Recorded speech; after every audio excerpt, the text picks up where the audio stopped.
प्यारे दोस्तों नमस्कार, कैसे हैं आप सभी और कैसी चल रही है आपकी पढ़ाई। उम्मीद करता हूं सभी कोई स्वस्थ होंगे, मस्त होंगे और अपनी पढ़ाई लगातार जारी रखे होंगे। एक बार फिर से हम लेकर आए हैं बहादुर कहानी का सारांश, जो कि बोर्ड एग्जाम में हर साल पूछा गया है। और यह कहानी अमरकांत जी द्वारा लिखी गई है, जो कि एक बहुत ही प्रसिद्ध आंचलिक कहानीकार हैं। तो अमरकांत जी द्वारा लिखित कहानी बहादुर जो है, एक मध्यवर्गीय परिवार में नौकर के साथ परिजनों द्वारा किए गए कटु व्यवहार की कहानी है, जिसकी समीक्षाएं इस प्रकार से हैं। पहला समीक्षा हो गया दिल बहादुर से बहादुर बनना। कैसे दिल बहादुर बहादुर बन गया।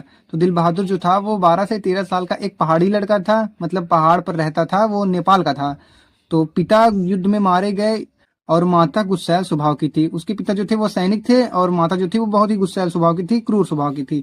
माता की मार के कारण वह घर से भागकर एक मध्यवर्गीय परिवार में नौकरी कर लेता है।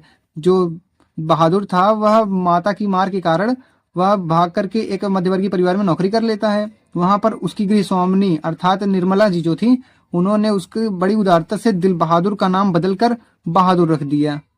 तो ये हो गया दिल बहादुर से बहादुर बनना। अब बढ़ते हैं परिश्रम एवं हंसमुख बहादुर। ईमानदार एवं परिश्रमी लड़का तो था ही, वह पूरे घर की साफ सफाई भी करता था और उसके साथ साथ सभी सदस्यों की जरूरतों को भी पूरा ख्याल रखता था। हंसना और हंसाना उसकी आदत बन गई थी। सोते वक्त वह कोई न कोई गाना गुनगुनाता रहता था। ये परिश्रमी और हंसमुख बहादुर की विशेषताएं थी। अब बढ़ते हैं अगले विशेषता की तरफ। अगला विशेषता है किशोर की बदतमीजी। शान शौकत व शौक से रहने वाला किशोर निर्मला का बड़ा लड़का था। जो किशोर था वह निर्मला जी का, जो कि गृह स्वामिनी थी, उनका बड़ा लड़का था। अपने सारे काम बहादुर से करवाता था। वह अपने सभी होमवर्क जो था वो बहादुर से करवाता था। छोटी छोटी बात पर वह बहादुर को भला बुरा कहता था और उसकी वह भला बुरा कहने की आदत सी बन गई थी। तो अब आगे निर्मला की रिश्तेदार द्वारा चोरी का आरोप।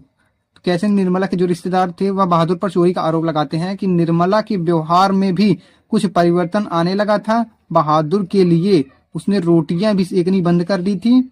एक दिन निर्मला के रिश्तेदार आए, उन्होंने 11 रुपए चोरी करने का आरोप बहादुर पर लगा दिए।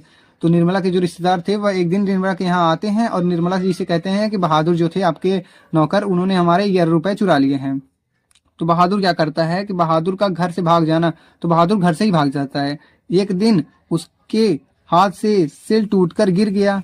पिटाई के डर से वह घर से भाग गया। जो बहादुर था वह सिल लेकर कहीं जा रहा था, तो उसके हाथ से गिर करके वह टूट गया। तो वह डर करके भाग गया, क्योंकि मुझे लगता था कि जो गृहस्वामी थी वो उसकी माँ की तरह क्रूर थी और उसे भी मारने लगती। तो अपना सारा सामान वह वहीं छोड़ करके चला गया। बहादुर के जाने के बाद घर के जो लोग थे उनको बहुत ही पछतावा हुआ। यहाँ तक हो गया बच्चों आपका कंप्लीट पूरा बहादुर कहानी का सारांश। बच्चों उम्मीद करता हूँ बहुत ही कम शब्दों में हमने आपको समझाने का प्रयास किया। वीडियो अच्छा लगे तो वीडियो को एक लाइक और चैनल को सब्सक्राइब कर लीजिएगा, क्योंकि ऐसा कंटेंट हम अपने यूट्यूब चैनल पर लाते रहते हैं। धन्यवाद।